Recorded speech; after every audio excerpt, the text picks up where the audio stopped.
Hyderabad Bengali স্বর্ণশিল্পী থেকে বিবেকানন্দ কালী মন্দির।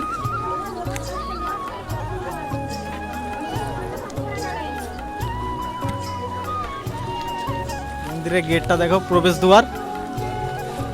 আর মন্দিরের টাইমিং হচ্ছে, মন্দির ওপেনিং অ্যান্ড ক্লোজিং টাইম 8টা থেকে 12টা PM, 8টা AM থেকে 12টা PM, এবং 3টে PM two 8টা PM।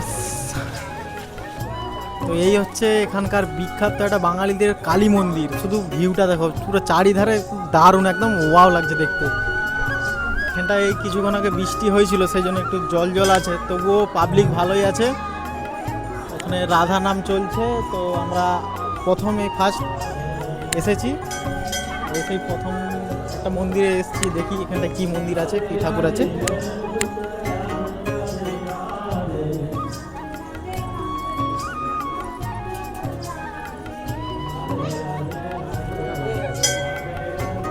Shri Radhakrishna আছে।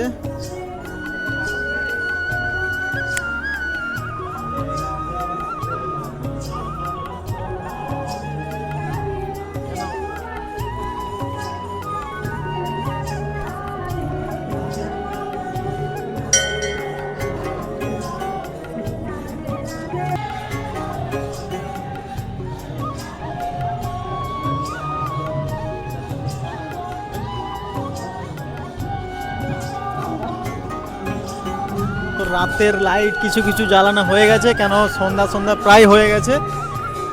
আর দেখতে কিন্তু দারুণই একদম মন্দিরটা। তোমাদেরকে বাবা মহাদেবের মন্দিরও দেখাচ্ছি।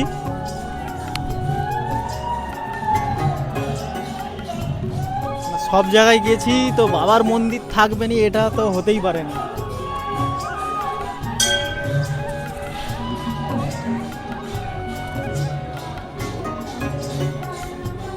তো এখানে হচ্ছে আমাদের মহাকাল, মহাদেব, দেবাদিদেব, তার শিবলিঙ্গ এখানে আছে।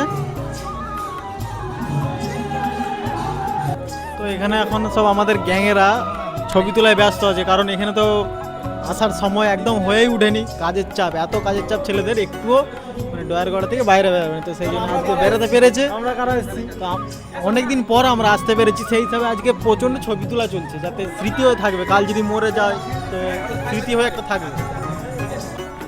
তো এখানে একটা মোটামুটি ভালোই সেলফি জোন করে রাখা আছে, যাতে সবাই এসে সেলফি নিতে পারে। মা দুর্গা আছে, তার সাথে সিংহও আছে। আর আমার তো বাবা মহাদেব আছে, নন্দীজি আছে, গণেশজি আছে।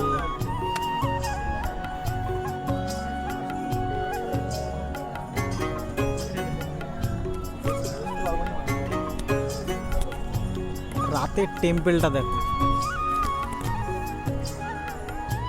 শামসাবাদের মা কালী মন্দির আমাদের ঘোরা হয়ে গেছে। তো আজকে আমরা চলে যাবো, আর বেশিক্ষণ থাকলে হবে না, কেন কাজ আছে। তো এই যে লাস্ট সিন, যে লাইটগুলো জ্বলছে এখন, দেখতে ভালো লাগছে। আরও খুবই সুন্দর। যখন এসেছিলাম তখন বৃষ্টি হয়েছিল, এখন বৃষ্টি নেই, ভালো লাগছে দেখতে। তোমরাও আসো ঘুরতে, আবার কোনো দিন আসা হবে। তো এখনের জন্য